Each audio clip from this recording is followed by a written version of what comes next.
Hello నమస్తే. సవాళ్లు విసరడం పారిపోవడం కాంగ్రెస్ పార్టీ నాయకులకు వెనతో పెట్టిన విద్య. తొడగొట్టడం ఆ తర్వాత దెబ్బ తాకిందని ఆయింట్మెంట్ రూసుకోవడం కూడా కాంగ్రెస్ పార్టీ నాయకులకే చెల్లుతుంది. ఎప్పటికప్పుడు సవాళ్ళు విసురుతారు, చర్చకు రండి అంటారు, చర్చకు సిద్ధం అంటారు. చర్చకు రెడీ అయిన తర్వాత వాళ్ళు పారిపోతారు, కుంటి సాకులు వెతుక్కుంటారు. మనం చూసినాం. ఇప్పుడు ముఖ్యమంత్రిగా ఉన్న రేవంత్ రెడ్డి గారు 2018లో కోడంగల్లో ఓడిపోతే నేను రాజకీయ సన్యాసం చేస్తా అన్నాడు. సవాల్ విసిరిండు. ఏమైంది? ఆ సవాల్ విసిరి కోడంగల్లో ఓడిపోయిండు. కోడంగల్లో ఓడిపోయిన తర్వాత మళ్ళీ 6 నెలలకే పార్లమెంట్ ఎలక్షన్లు వస్తే పోయి పార్లమెంట్ ఎలక్షన్లలో నిలబడ్డాడు. రాజకీయ సన్యాసం చేస్తా అన్నాయని అట్లా వారిపోయిండు. ఆ తర్వాత మున్సిపల్ ఎలక్షన్లు జరిగినాయి. మున్సిపల్ ఎలక్షన్లో హైదరాబాద్ జిహెచ్ఎంసీ కార్పొరేషన్లో బీఆర్ఎస్ పార్టీకి 100 సీట్లు వస్తే నేను రాజకీయ సన్యాసం చేస్తా అన్నాడు. అక్కడ బీఆర్ఎస్ పార్టీకి 99 సీట్లు వచ్చినాయి, కాంగ్రెస్ పార్టీకి 2 సీట్లు వచ్చినాయి. ఆ సవాల్ను కూడా విడిచిపెట్టి పారిపోయింది. ఇప్పుడు తాజాగా రాష్ట్రంలో అప్పుల విషయంలో, తెలంగాణ రాష్ట్రం మీద ఉన్న అప్పుల విషయంలో కాంగ్రెస్ పార్టీ తప్పుడు లెక్కలు చెప్తుంది, దుష్ప్రచారం చేస్తుంది. మేము నిరూపిస్తేందుకు సిద్ధంగా ఉన్నామని చెప్పి బీఆర్ఎస్ పార్టీ ఛాలెంజ్ విసిరింది. ఛాలెంజ్ విసిరితే మంత్రివర్గంలో ఉన్న ఒక మంత్రి స్పందించిండు. ఆయన పేరు జూపల్లి కృష్ణారావు, పాలమూరు జిల్లా మంత్రి, కొల్లాపూర్ ఎమ్మెల్యే. ఆయన 8,10,10,000 కోట్ల రూపాయల అప్పు మొన్న మనం రైతు భరోసా కార్యక్రమం లాంచ్ చేస్తున్నప్పుడు ముఖ్యమంత్రి రేవంత్ రెడ్డి చెప్పిన విషయం మనం చూసినాం.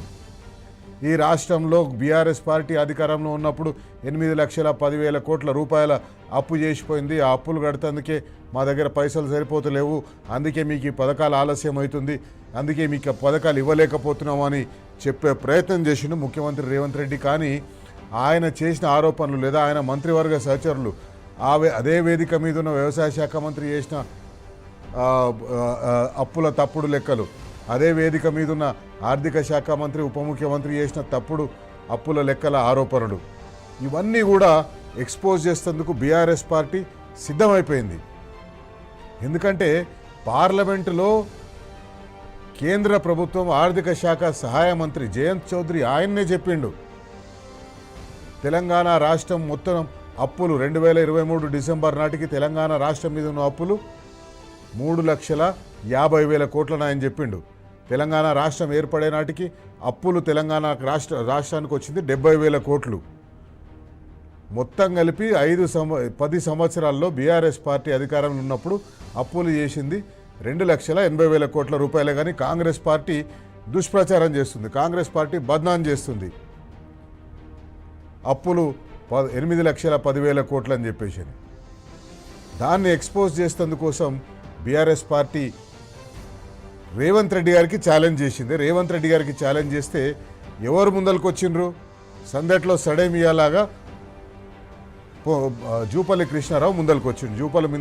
కృష్ణారావు ముందరికి వచ్చి ముందేమన్నాడు, నేను బీఆర్ఎస్ పార్టీ ఆఫీస్కి వస్తా, ఆఫీస్కి వచ్చి అక్కడ కేటీఆర్ వస్తారా, హరీష్ రావు వస్తారా, ఇద్దరు కలిసి వస్తారా, రాండి మాట్లాడతాను, అప్పుల విషయంలో నేను ఎక్స్పోజ్ చేస్తా, 8,10,000 కోట్ల రూపాయల అప్పులున్నాయని చెప్పేసి అన్నాడు. బీఆర్ఎస్ పార్టీ నాయకులు సిద్ధమైంది.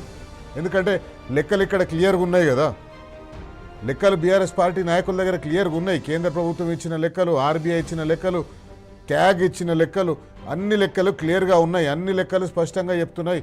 వీళ్ళు చెప్తున్న 8,10,000 కోట్ల అప్పు లేదు. అప్పు బీఆర్ఎస్ పార్టీ చేసింది కేవలం 2,80,000 కోట్లు మాత్రమే. ఇంత స్పష్టంగా క్లియర్గా లెక్కలున్న తర్వాత కూడా కాంగ్రెస్ పార్టీ నాయకులు ఏమనుకున్నారంటే ఛాలెంజ్ చేస్తే అక్కడ పోయి ఏదో ఒకటి వితండవాదం చేయొచ్చు, ఏదో ఒకటి మొండిగా వాదించి రావచ్చు అన్నారు. కానీ ఏమైంది? పారిపోయిండు. జూపల్లి కృష్ణారావు రాలేదు. ఈరోజు 11 గంటలకు బీఆర్ఎస్ పార్టీ ఆఫీస్కి వస్తామన్నాడు. బీఆర్ఎస్ పార్టీ ఆఫీస్కి వచ్చి నేను కేటీఆర్తో కానీ హరీష్ రావుతో కానీ ఎవరితోటైనా మాట్లాడుతున్నాడు, కానీ రాలేదు, పారిపోయిండు. పారిపోయి ఎక్కడ పోయిండు? గాంధీ భవన్లో కూర్చున్నాడు.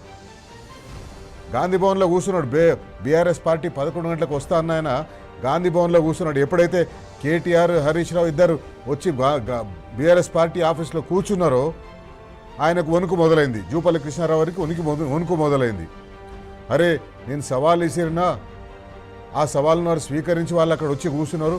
ఇప్పుడు పోకపోతే నా ఇజ్జత్ మొత్తం పోతానంటే తప్పించుకునే మార్గాలు ఎతికిండు. తప్పించుకునే మార్గాలు ఎతికేమన్నాడు, గాంధీ భవన్ నుంచి నేను ఇప్పుడు బయలుదేరుతున్నా, గాంధీ భవన్కి వెళ్ళి నేను గన్ పార్క్ దగ్గర వస్తా, గన్ పార్క్ దగ్గర మాట్లాడతామన్నాడు. అంతే, తప్పించుకోవడం కోసం ముందు బీఆర్ఎస్ పార్టీ ఆఫీస్ అన్నాడు, తర్వాత గన్ పార్క్ అన్నాడు. గన్ పార్క్ కన్నా వచ్చిందా అంటే రాలేదు గన్ పార్క్కి. సరే గన్ పార్క్ వస్తున్నా అన్నారు కదా అని చెప్పేసి ఇక్కడి నుంచి బయలుదేరిండ్రు. ఇక్కడ నుంచి కేటీఆర్ గారు బయలుదేరిండ్రు.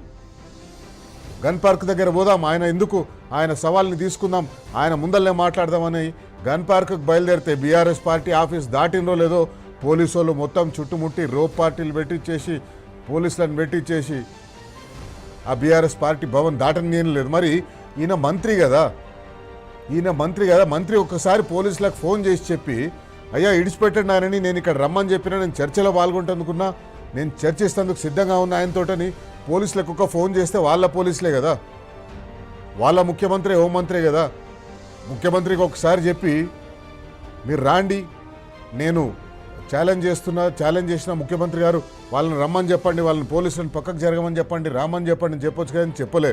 ఎందుకంటే వాళ్ళ దగ్గర సబ్జెక్ట్ లేదు, వాళ్ళ దగ్గర మ్యాటర్ లేదు. అందుకే పోలీసుల చాటున తప్పించుకునే ప్రయత్నం చేసిండు. ఆ తర్వాత జూపల్లి కృష్ణారావు మళ్ళీ ఏమంటాడు, కేసీఆర్ రావాలి నాతో చర్చకు అంటాడు. కృష్ణారావు గారు మీరే చెప్పినారు కేటీఆర్ వచ్చినా హరీష్ రావు వచ్చినా పర్వాలేదని చెప్పేసి, అది తప్పించుకున్నారు. గన్ పార్క్ దగ్గర వచ్చేటప్పటికి కూడా మీరు కేసీఆర్ మాట ఎత్తలేదు. కానీ ఎప్పుడైతే గన్ పార్క్ దగ్గరికి మీరు పోలీసులు బీఆర్ఎస్ పార్టీ నాయకులను రాలేదో అప్పుడు కేసీఆర్ రావాలని చెప్పేసి మాట్లాడారు. ఒకసారి జూపల్లి కృష్ణారావు గారు ఊసరు వెళ్ళిలాగా లాస్ట్ 24 hours, గత 24 గంటల్లోనే ఎట్లా మాటలు మార్చిందో చూద్దాం. చెప్పిన లెక్క అబద్ధమైతే నేను ఈ రోజే రాజీనామా చేస్తా నా ఎమ్మెల్యే పదవికి. నేను రేపు పొద్దున్నే వస్తా, బీఆర్ఎస్ పార్టీ ఆఫీసర్ నేను వస్తా. నేను చెప్పింది అబద్ధమైతే నేను పొద్దున్నే రేపు స్పీకర్కు రాజీనామా ఇస్తా. హరీష్ రావు కేటీఆర్ గారు అందరూ అడిగిరా, నేను వస్తున్నా తెలంగాణ వాళ్ళ బామోదేరు అనుకో. ఆల్రెడీ హరీష్ రావు బయలుదేరిందట అమృత అడిగి, ఆ కేటీఆర్ బామర్దిని కూడా అడిగి రమ్మని చెప్పండి, నేను అక్కడికి అరగంట అక్కడ ఉంటా. నేను ఇప్పుడు కేసీఆర్ ను ఈ రోజు నేను రమ్మని పిలుస్తున్నా కేసీఆర్. సరే ఏం గొప్పలు మునిగిపోలు మించిపోలే కదా, ఇప్పుడు చెప్పండి అంటున్నా. హరీష్ రావు వాళ్ళ మేనబాబు గారి దగ్గరికి వెళ్ళి, కేటీఆర్ వాళ్ళ తండ్రి గారి దగ్గరికి వెళ్ళి, మీరందరూ మైక్లో నుండి నేను ఇప్పుడు కేసీఆర్ను ఈ రోజు నేను రమ్మని పిలుస్తున్నా కేసీఆర్ను. విన్నారు కదా, జూపల్లి కృష్ణారావు గారు 24 గంటల్లోనే ఎన్నిసార్లు మాట మార్చిండు. 24 గంటలు అంటే యాక్చువల్ 24 గంటలు కూడా గంట సేపట్లే మాట మార్చిండు. ఉదయం 11 గంటలకు భవన్కి వస్తాడు, బీఆర్ఎస్ పార్టీ ఆఫీస్కి వస్తాడు, తర్వాత గన్ పార్కుకు పోతున్నాడు. ఆ తర్వాత గన్ పార్కు కూడా పోకుండా గన్ పార్కు కూడా కేటీఆర్ హరీష్ రావు ఇద్దరు పోతందుకు సిద్ధమయ్యేసరికి వాళ్ళని పోలీసులతోటి అరెస్ట్ చేయించి భవన్ల నుంచి, తెలంగాణ భవన్ల నుంచి బయటికి రాకుండా చేసి ఆయన మాత్రం మళ్ళీ ఇప్పుడు కేసీఆర్ రావాలంటారు. ఇది జూపల్లి కృష్ణారావు పని అయితే ఇంకొక 3 మంత్రులు ఉన్నారు. ఈరోజు ఈ 4 మంత్రులు కాంగ్రెస్ పార్టీ తోక ముడిచిందని చెప్పడం కోసం ఈ 4 మంత్రులు ఎగ్జాంపుల్. మిగతా 3 మంత్రులు రవాణా శాఖ మంత్రి పొన్నం ప్రభాకర్ గారు, సంక్షేమ శాఖ మంత్రి అడ్లూరి లక్ష్మణ్, అట్లనే మైనారిటీ సంక్షేమ శాఖ మంత్రి అజరుద్దీన్. వీళ్ళ 3 శాఖలలో అవినీతి జరిగింది, 2000 కోట్ల రూపాయల అవినీతి జరిగిందని చెప్పేసి బీఆర్ఎస్ పార్టీ నాయకులు, జనరల్ సెక్రటరీ, గురుకులాల సెక్రటరీగా పనిచేసిన ప్రవీణ్ కుమార్ గారు ఆరోపణ చేసిండ్రు. ప్రెస్ క్లబ్కు రండి, ప్రెస్ క్లబ్కి వస్తే మాట్లాడతామని చెప్పేసి ప్రవీణ్ గారు ఛాలెంజ్ చేస్తే ఆ ఛాలెంజ్ని వాళ్ళు స్వీకరించలేక పొన్నం ప్రభాకర్ ఏం మాట్లాడతాడు, కోన్ కిస్కాగాలకు మేము సమాధానం ఇవ్వమని చెప్పేసి అంటాడు. రాష్ట్రంలో ఒక బాధ్యతాయుతమైన రాజకీయ పార్టీ, ప్రతిపక్ష పార్టీకి ప్రధాన కార్యదర్శిగా ఉన్న ఒక మాజీ పోలీస్ అధికారి, ఆయననే మీరు కోన్ కిస్కా అన్నారంటే ఇంకా రాష్ట్రంలో ప్రజలంటే వీళ్ళకి ఎంత లెక్కుంటుందో ఒకసారి ఆలోచించండి. తెలంగాణ ప్రజలు ఆలోచించండి. సరే, తర్వాత వాళ్ళు ఏం చెప్పినారు, సిఎల్పి ఆఫీస్ దగ్గరికి పోయి, సిఎల్పి ఆఫీస్ నుంచి పోయి మేము గన్ పార్క్ దగ్గర కూర్చుంటాము, ప్రస్తుతం ప్రతిపక్షంలో ఉండి ఎమ్మెల్యేగా ఉండి ఇంతకుముందు మంత్రులుగా పనిచేసిన ఎవరు వచ్చినా మేము రెడీ అవుతారని చెప్పేసి అన్నారు. రైట్, బీఆర్ఎస్ పార్టీ రెడీ అయిపోయింది. Deputy floor leader Harish Rao గారు గన్ పార్కుకు పోతందుకు బయలుదేరితే ఆయనను కూడా ఇక్కడి నుంచి పోనీయలేదు. మంత్రులు సవాళ్ళు విసురుతారు, మళ్ళీ వాళ్ళ పోలీసులను పెట్టించేసి వాళ్ళని రాకుండా చేస్తారు. ఇది కాంగ్రెస్ పార్టీ ఒక జూటా మాటలు, కాంగ్రెస్ పార్టీ ఒక జూటా పాలన. హరీష్ రావు గారిని బీఆర్ఎస్ పార్టీ నాయకులు ఎవరైతే అక్కడికి పోతందుకు సిద్ధమైనరో, గన్ పార్కుకు పోతందుకు సిద్ధమైనరో, ఆ గన్ పార్కుకు పోయేటప్పుడు హరీష్ రావు గారు ఫోన్లో కూడా మాట్లాడిండు, ఫోన్లు ట్రై చేసిన మంత్రులకు, అయ్యా మంత్రులను అడుక్కుందామని చెప్పేసి అని. అయ్యా మంత్రులు మీరు రమ్మన్నారు, మేము వస్తుంటేనేమో పోలీసులు ఇక్కడ రానిస్తలేరు, మీ పోలీసులే కదా ఇడిచిపెట్టమని చెప్పండి, నేను వస్తా, మీ 2,000 కోట్ల రూపాయల అవినీతిని నిరూపిస్తా అని చెప్పేసి హరీష్ రావు బయలుదేరితే ఆయనతో పాటు మిగతా నాయకులందరినీ అరెస్ట్ చేసి పోలీసు వ్యాన్లో ఎక్కించి హైదరాబాద్ మొత్తం చుట్టూ తిప్పి కంచన్బాగ్ తీసుకుపోయిండ్రు, కంచన్బాగ్ పోలీస్ స్టేషన్ తీసుకుపోయిండ్రు. అంటే బీఆర్ఎస్ పార్టీ ఆఫీస్ నుంచి కంచన్బాగ్ పోలీస్ స్టేషన్ దాదాపు 20 కిలోమీటర్లు ఉంటుంది. ఆ 20 కిలోమీటర్లు వాళ్ళని తీసుకుపోయి అక్కడ పెట్టిండ్రు. ఇది వీళ్ళ సవాళ్ళు విసిరే కార్యక్రమం. ఒకసారి హరీష్ రావు గారు వీళ్ళ సవాళ్ళు విసిరి పారిపోయినరు, మంత్రులు పారిపోయినరు, అవినీతి లేదని చెప్తారు. అడ్లూరి లక్ష్మణ్ గారేమో ముందు 800 కోట్ల రూపాయలే టెండర్లు ఇచ్చినాం, దాంట్లో 2,000 కోట్ల రూపాయల అవినీతి ఎక్కడిదంటాడు. తర్వాత మళ్ళా ఆయన్నే వారం రోజులకే 1,140 కోట్ల రూపాయల టెండర్లే ఇచ్చినాం, 2,000 కోట్ల అవినీతి ఎక్కడిదంటాడు. దాంట్లో 800 కోట్ల టెండర్లను దాచిపెడతారు. మొత్తం అన్ని కలిపితే 2,000 కోట్లే కదా అవుతున్నది. కానీ కాంగ్రెస్ పార్టీ ఎట్లయితే జూటా మాటలు చెప్పి అధికారంలోకి వచ్చిందో తెలంగాణలో, అట్లాంటి జూటా మాటలు చెప్పే వాళ్ళ అవినీతిని కప్పుపుచ్చుకునే ప్రయత్నం చేసింది. ఒకసారి హరీష్ రావు గారు ఏం మాట్లాడింది చూద్దాం. నిజంగా చెప్పాలంటే జూపల్లి కృష్ణారావుకు చీము నెత్తురుంటే, ఆయనకేమన్నా పాలమూరు పౌరుషం ఉంటే తక్షణమే ఆయన రాజీనామా చేయాలి. నిన్నేమన్నాడు, 8 లక్షల కోట్ల అప్పు బీఆర్ఎస్ ప్రభుత్వం చేసింది, అది నేను చూపిస్తాను నిన్న అన్నాడు. ఇవాళ ఏమన్నాడు తెలుసా, ఆయనే 1,00,000 కోట్లు తగ్గించి 7 లక్షల కోట్ల అప్పు చేసిందని ఇవాళ మాట్లాడిండు. నిజంగా చర్చ జరిగుంటే 3 లక్షలకో 4 లక్షలకో ఒప్పుకునేవాడు, ఇంకో 3 లక్షలు తగ్గేది చర్చ జరిగుంటే. ఆ వీడియో ఒకసారి చూద్దాం. నిన్నేమన్నాడు జూపల్లి గారు, మిగులు బడ్జెట్, ధనిక రాష్ట్రం, హైదరాబాద్ ఆదాయం ప్లస్ 8 లక్షల కోట్ల అప్పు, 8 లక్షల కోట్ల అప్పు. బీఆర్ఎస్ పార్టీ అవసరమే నేను వస్తా. నేను చెప్పింది అబద్ధమైతే నేను పొద్దున్నే రేపు స్పీకర్కు రాజీనామా ఇస్తా. సుమారుగా 7,30,000 కోట్ల అప్పు చేసి రుజువు చేస్తే, రుజువు చేయకపోతే నేను రాజీనామా చేస్తాను. నిన్న 8 లక్షల కోట్లు అన్నాడు, ఇవాళ 7 లక్షల కోట్లు అన్నాడు. 1,00,000 కోట్లు ఆయనే తగ్గించింది కదా, మరి నువ్వు రాజీనామా చేయి ఫస్ట్. నువ్వే అన్నావు కదా 8 లక్షల కోట్లు నేను రుజువు చేయకపోతే రాజీనామా చేస్తాను. నిన్నటికి ఇవాళటికే 1,00,000 కోట్లు తగ్గిందా? నిజంగా చర్చ జరుగుంటే ఇంకో 3 లక్షల కోట్లు తగ్గేది. అంటే ఇలా జూపల్లి గారు ఆయనలో సబ్జెక్ట్ లేక పసలేక ఈరోజు చర్చకు రాకుండా ముఖం చాటేశారు. మేము సవాల్ వేయలేదు. ఇప్పుడు మా కేటీఆర్ గారు నిన్న ముఖ్య రేవంత్ రెడ్డికి సవాల్ వేసిండ్రు, కానీ నువ్వు ఆ సవాల్ని స్వీకరించి నేనే తెలంగాణ భవన్కి వస్తున్నాను మీరే చెప్పారు కదా జూపల్లి గారు, మరి ఎందుకు రాలేదు? వచ్చుంటే మంత్రులు చేసిన సవాళ్ళు 9 మంత్రులు. ఈ 9 మంత్రులు వాళ్ళు బీఆర్ఎస్ పార్టీని కానీ లేకపోతే బీఆర్ఎస్ పార్టీ నాయకత్వాన్ని మేము ఇబ్బంది పెట్టొచ్చు, వాళ్ళకి సవాలు విసురుదామని చెప్పేసి కానీ సబ్జెక్ట్ లేని మంత్రులు ఆ సవాల్ని వాళ్ళే ఆనర్ చేయలేదు, వాళ్ళే దానికి గౌరవించలేదు, ఆ సవాళ్ళకు గౌరవించలేదు. తొడగొట్టిండ్రు, దెబ్బ తగిలేసరికి మందు ఆయింట్మెంట్ రాసుకున్నారు. ఆయింట్మెంట్ ఎట్లా రాసుకున్నారంటే కాంగ్రెస్ పోలీసులని అడ్డం పెట్టుకొని వీళ్ళు ఎక్కడికైతే చర్చకు రమ్మన్నారో అక్కడికి పోతుంటే అరెస్టులు చేయించింది. ఆఖరికి BRS party working president KTR గారు కూడా ఈ మంత్రులు ఫస్ట్ ఏమో ఇక్కడికి వస్తామన్నాడు జూపల్లి కృష్ణారావు, తర్వాత రాలేదు. ఆయన ఎక్కడికి వస్తున్నాడో అక్కడికే వస్తామని చెప్పిండు. అక్కడికి పోతందుకు తయారైతే ఆయనను కూడా అరెస్ట్ చేసిండు. ఒకసారి BRS party working president KTR గారు మాట్లాడింది చూద్దాం. తెలంగాణ భవన్కి వస్తున్న డైలాగులు కొట్టమన్నది ఎవడు, పోజులు కొట్టమన్నది ఎవడు, మళ్ళీ ఇప్పుడు గన్ పార్క్ అని లొకేషన్ మార్చమన్నది ఎవడు? నువ్వు ఇప్పుడు కూడా చెప్తున్నాను, ఇప్పుడు కనుక మాకు ఆయన కంటే పోలీస్ ఎస్కార్ట్ పెట్టి పోలీసులు తీసుకుపోతారు, మరి మేము గాలు బయట పెట్టగానే మమ్మల్ని అరెస్ట్ చేస్తున్నారు. ఎవడు భయపడుతున్నాడు? పోలీసు వాళ్ళను ఉసిగొల్పి అరెస్టులు చేయించిన సన్నాసి ఎవడు? ముఖ్యమంత్రి, హోంమంత్రి, జూపల్లా, ఎవడు? అసలు మంత్రుల క్లారిటీ ఉందా? 9 మంత్రులు ఏం బీకడా అనుకున్నారు మీరు? చర్చను మీరే పిలుస్తారు, లొకేషన్ మీరే చెప్తారు, పారిపోయేది మీరే. చేతగాని వెధవలు ఎవరో ఈ రాష్ట్రంలో ఇవాళ ప్రజలందరూ చూస్తూ ఉన్నారు. ఇప్పటికి కూడా నేను జూపల్లికి చెప్తా ఉన్నా, అక్కడే ఉండు గన్ పార్క్, మేము వస్తాం. మళ్ళీ నీ పోలీసు వాళ్ళు పంపి అరెస్ట్ చేయించి మేము వాళ్ళు అరెస్ట్ చేస్తే మాకేం సంబంధం? ప్రభుత్వాన్ని నడుపుతున్నారా, సర్కస్ నడుపుతున్నారా? అరెస్ట్ ఎవరు చేస్తారు, ఎందుకు చేస్తారా నాకు అర్థం కాదు. సర్కారు నడుపుతున్నారా, సర్కస్ నడుపుతున్నారా? మీరు మంత్రులు, మీ చేతుల్లో ఉండేది హోంమంత్రి, పోలీస్ యంత్రాంగం అంతా మీ చేతుల్లో ఉంటుంది. మా నాయకులు హరీష్ రావు గారు, ఎందుకంటే ఆయన గతంలో ఆర్థిక శాఖ మంత్రిగా పనిచేశారు. అప్పుల విషయంలో మరి గతంలోనే శాసనసభలో స్పష్టంగా వివరంగా చెప్పారు హరీష్ రావు గారు. మరి అప్పులను జూపల్లి గారు తాతాలాడుతున్నాడు కదా, అందుకే హరీష్ రావు గారు అయితే కరెక్ట్గా ఉంటుందని చెప్పి పార్టీ హరీష్ రావు గారిని మీరు రమ్మన్నారు, అందుకే మేము పంపించాము. మరి గేటు దాటక ముందే ఆయన అరెస్ట్ చేసి సిగ్గు లేకుండా మళ్ళీ ఇవాళ అక్కడుంటా ఇక్కడుంటా, ఇప్పుడు నేను గన్ పార్క్ పోతే మళ్ళీ చార్మినార్ కాడికి రా అంటాడు, చార్మినార్ పోతే కొల్లాపూర్ రా అంటాడు. ఏం చేయాలి నేను ఆయన? పారిపోయేటోని ఇప్పుడు నిద్రపోయేటోని లేపొచ్చు, నిద్ర నటించడం ఎట్లా లేపాలి నేను?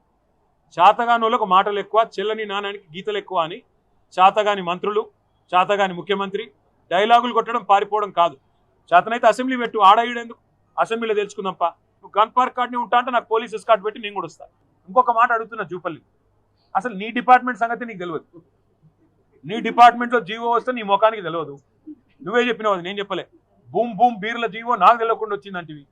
నీ దిక్కుమాలిన పంచాయతీలో నీకు మీ ముఖ్యమంత్రికి జరిగిన పంచాయతీలో ఆఖరికి రిజ్వీ గారనే ఒక అధికారి, ఐఏఎస్ అధికారి, చివరికి మీ ఇద్దరి పోరు భరించలేక హోలోగ్రామ్ టెండర్లలో నీ కొడుకు ముఖ్యమంత్రి అల్లుడు పంచాయతీ తీర్చలేక, ఇద్దరిని సాటిస్ఫై చేయలేక పారిపోయి చివరికి విఆర్ఎస్ తీసుకొని ఒక ఐఏఎస్ అధికారి, ఒక నిజాయితీ పరుడైన ఐఏఎస్ అధికారి రిజ్వీ గారు రాజీనామా చేసిన మాట వాస్తవం కాదా? సిగ్గుందా మీకు? ఒక నిజాయితీ పరుడైన అధికారి ఇవాళ రాజీనామా చేసే విధంగా ఉసిగొల్పిన జూపల్లి కృష్ణారావు గారు, మీరు ఒక మంత్రి, వాడొక ముఖ్యమంత్రి, ఇద్దరు పనికిమాలిన పనులు చేస్తూ ఎక్సైజ్ శాఖలో కుంభకోణానికి మీరు ఒడిగడితే అడ్డుకుంటే ఒక ఐఏఎస్ అధికారిని, చివరికి ఆ ఐఏఎస్ అధికారి రాజీనామా చేసే దౌర్భాగ్యపు పరిస్థితి కల్పించిన ఈ ప్రభుత్వం, మీరు కూడా మా గురించి మాట్లాడతారు. టీ న్యూస్ మొదటి నుంచి తెలంగాణ రాష్ట్ర ప్రజలను హెచ్చరిస్తూనే ఉంది. తెలంగాణ రాష్ట్ర ముఖ్యమంత్రి రేవంత్ రెడ్డి తనను తాను హిట్లర్గా అభివర్ణించుకున్నారు. హిట్లర్ తనకు స్ఫూర్తి అని చెప్పేసి అని చెప్పుకున్నాడు. ఆ హిట్లర్ మంత్రివర్గంలో ఉండే ఇంకొక మంత్రి గోబెల్స్. ఇప్పుడు ఈరోజు ఈ నలుగురు కూడా తెలంగాణలో ఉన్న అడాల్ఫ్ రేవంత్ రెడ్డి మంత్రివర్గంలో ఉన్న గోబెల్స్. ఒకరు పొన్నం గోబెల్స్, ఒకరు అజర్ గోబెల్స్, ఇంకొకరు అడ్లూరి గోబెల్స్. ఈ ముగ్గురు తర్వాత జూపల్లి గోబెల్స్ జూపల్లి. ఈ హిట్లర్ తెలంగాణ ముఖ్యమంత్రి హిట్లర్ రేవంత్ రెడ్డి మంత్రివర్గంలో ఉన్న ఈ గోబెల్స్ అందరూ కలిసి ప్రచారం చేయాలని చూసిండ్రు. తెలంగాణ రాష్ట్రంలో కాంగ్రెస్ పార్టీ అధికారంలోకి వచ్చిన హామీలను అమలు చేయలేకపోవడానికి కారణం తెలంగాణ రాష్ట్రం మీద ఉన్న అప్పులే అని చెప్పి ఒక గోబెల్స్ ప్రచారం చేసేందుకోసం వీళ్ళందరూ బయలుదేరినారు. కానీ బొక్కబోర్లా పడ్డారు. తెలంగాణ రాష్ట్ర ప్రజల నుంచి, రాష్ట్ర ప్రజల తరఫున మేము గత 2-3 రోజులుగా అడుగుతూనే ఉన్నాం. రేవంత్ రెడ్డిని అడుగుతున్నాం, ఆయన మంత్రివర్గ సహచరులను అడుగుతున్నాం. అప్పుల మీద మీరు ఎందుకు ఇంత దుష్ప్రచారం చేస్తున్నారు? ప్రజలను ఎందుకు నమ్మించాలనే ప్రయత్నం చేస్తున్నారు? ప్రజలు నమ్ముతలేరు. ప్రజలకు తెలిసిపోయింది మీరు అప్పుల మీద గోబెల్స్ ప్రచారం చేసి, అప్పుల మీద తప్పుడు ప్రచారాలు చేసి తప్పించుకో చూస్తున్నారని చెప్పేసి ప్రజలకు కూడా అర్థమైపోయింది. ఊర్లో ఎవరిని పోయి అడిగినా కూడా ఇదే మాట చెప్తున్నారు. అప్పులు అని చెప్పించి తప్పించుకునే ప్రయత్నం చేస్తున్నారు. వీళ్ళకు పాలన చేతనైతే లేదు, వీళ్ళకు పథకాలు ఇవ్వడం చేతనైతే లేదు. వీళ్ళు హామీలు ఇచ్చినే పక్కన పెట్టండి, అంతకుముందు కేసీఆర్ ప్రభుత్వంలో వచ్చిన పథకాలను కూడా వీళ్ళు అమలు చేయలేకపోతున్నారు. అందుకే వీళ్ళు ఆ అప్పులు అనే ఒక నకిలీ గొడుగు కింద, ఒక ఫేక్ గొడుగు కింద వీళ్ళు దాక్కోవాలని చూస్తున్నారని చెప్పేసి తెలంగాణ ప్రజలకు అందరికీ పోయి, అయినా కూడా టీ న్యూస్ బరాబర్ అడుగుతూనే ఉంటుంది. రోజు అడుగుతుంది, ప్రతిరోజు అడుగుతుంది. తెలంగాణ ప్రజల పక్షాన నిలబడుతుంది. తెలంగాణ ప్రజలకు మీరు ఇచ్చిన హామీలు అమలు చేయించడం కోసం బరాబర్ అడుగుతూనే ఉంటుంది. ఈరోజు కూడా అడుగుదాం. ముఖ్యమంత్రి రేవంత్ రెడ్డిని, గోబెల్స్ మంత్రులను, సవాళ్లు విసిరి పారిపోయిన మంత్రులను బరాబర్ అడుగుదాం. ముఖ్యమంత్రి రేవంత్ రెడ్డి గారు, అప్పుల మీద చర్చకు మీరు అసెంబ్లీలో అయినా సరే ఎక్కడైనా సరే అని చెప్పేసి అన్నారు. మీరు మీ మంత్రులను ఎగదోసి జూపల్లి కృష్ణారావు గారిని ఎగదోసి, ఆ తర్వాత అడ్లూరి లక్ష్మణ్ని, అజారుద్దీన్ని, పొన్నం ప్రభాకర్ని ఎగదోసి ఛాలెంజ్ విసిరేటట్టు చేసిండ్రు. ఛాలెంజ్ విసిరి చర్చకు వస్తామని చెప్పేసి అన్నారు, కానీ పారిపోయినరు. తెలంగాణ భవన్కు వస్తానని చెప్పి గన్ పార్కుకు జూపల్లి కృష్ణారావు ఎందుకు పారిపోయిన? జూపల్లి కృష్ణారావు గారు బరాబర్ అడుగుదాం. చర్చించే దమ్ము లేనప్పుడు సవాళ్ళు ఎందుకు వేస్తారు? సవాళ్ళు వేసి ఎందుకు పారిపోతారు? రాజీనామా చేస్తా అన్నారు కదా. నిజంగా ఒకవేళ మీరు నిజంగానే ఒక నిబద్ధత కలిగిన మంత్రి అయితే, నిబద్ధత కలిగిన రాజకీయ నాయకులే అయితే, మీరు విసిరిన సవాలు ఈరోజు అట్టర్ ఫ్లాప్ అయిపోయింది. రాజీనామా చేయాలి. రాజీనామా ఎప్పుడు చేస్తున్నారు? బరాబర్ అడుగుదాం. పేద బడుగు బలహీన వర్గాలు, మైనారిటీ వర్గాల పిల్లలు లేదా పేద పిల్లలు చదువుకునే గురుకులాల్లో కూడా వాళ్ళకిచ్చే బట్టలల్లో, వాళ్ళకిచ్చే బూట్ల మీద, వాళ్ళకిచ్చే బ్యాగుల మీద, వాళ్ళకిచ్చే పుస్తకాల మీద, వాళ్ళకిచ్చే కాస్మెటిక్ సామాన్ల మీద, వాళ్ళకిచ్చే కిరాణా సామాన్ల మీద, దాంట్ల మీద కూడా పడి మీరు మేసే ప్రయత్నం చేస్తున్నారు. దాన్ని ప్రశ్నించింది ప్రతిపక్ష పార్టీ, ప్రధాన ప్రతిపక్ష పార్టీ. ఆ ప్రశ్నకు మీ దగ్గర సమాధానాలు లేక మేం చర్చలకు వస్తాం, అవినీతి లేదని నిరూపిస్తామని చెప్పేసి అన్నారు. పోయి గన్ పార్క్ దగ్గర కూర్చున్నారు. గన్ పార్క్ చర్చల కోసం పోతున్న వాళ్ళని మాత్రం అరెస్ట్ చేస్తారు. మంత్రులు ఒక్కరు కాదు, ఇద్దరు కాదు, ఈరోజు నలుగురు మంత్రులు పారిపోయినరు. పోలీసులతోటి తెలంగాణ భవన్ని ముట్టడించి, తెలంగాణ భవన్ నుంచి వీళ్ళు చర్చలకు పెట్టిన ప్రదేశంకు పోతందుకోసం పోస్తే ఎందుకు అరెస్ట్ చేసిండ్రు? బరాబర్ అడుగుదాం.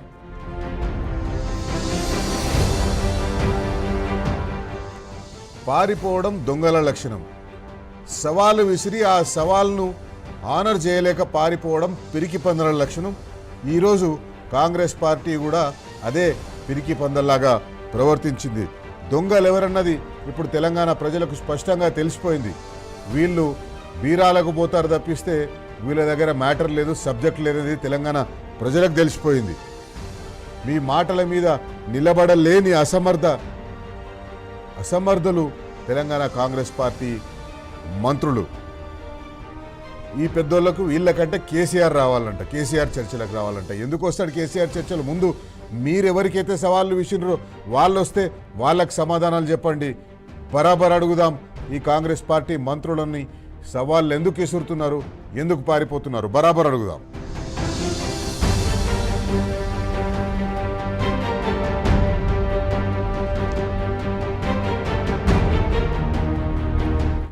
ఈరోజు ఉదయం నుంచి కూడా గాంధీ భవన్ దగ్గర, సిఎల్పి దగ్గర, గన్ పార్క్ దగ్గర, తెలంగాణ భవన్ దగ్గర మొత్తం ఒక హై టెన్షన్ డ్రామా నడిచింది. ముఖ్యమంత్రి రేవంత్ రెడ్డికి కేటీఆర్ గారు సవాల్ ఇసిరితే సందట్లో సడేమియాలాగా జూపల్లి కృష్ణారావు గారు వచ్చిండ్రు. మనం పత్రికలో వార్తలు చూస్తున్నాం. జూపల్లి కృష్ణారావు మంత్రి పదవి ఊడిపోతుందని చెప్పేసి మంత్రి పదవిని కాపాడుకోవడం కోసం ఈయననే ఒక బేగానేకే షాదీమే అబ్దుల్లా దివానా అన్నట్టు ఈయననే నేను నా మంత్రి పదవి కాపాడుకోవాలి ఎట్లనా, ముఖ్యమంత్రి గారికి సవాల్ విసిరితే నేను పోయి మాట్లాడతా, నేను తెలంగాణ భవన్కి వస్తా అని చెప్పిన జూపల్లి కృష్ణారావు పారిపోయిండు. అడ్లూరి లక్ష్మణ్, అజరుద్దీన్, పొన్నం ప్రభాకర్ వీళ్ళందరూ సవాల్ విసిరి పారిపోయినరు. ఆ నలుగురు మంత్రులు ఈరోజు తోక ముడిచిండ్రు. బీఆర్ఎస్ పార్టీ ప్రతిపక్ష పార్టీగా చేస్తున్న పోరాటానికి తప్పుడు లెక్కలు చెప్పి బీఆర్ఎస్ పార్టీని బద్నాం చేసే ప్రయత్నం చేస్తుంటే దాన్ని ధీటుగా ఎదుర్కొన్న బీఆర్ఎస్ పార్టీ నాయకత్వంతో పడలేక పారిపోయినరు ఈ నలుగురు మంత్రులు. బరాబర్ అడుగుదాం.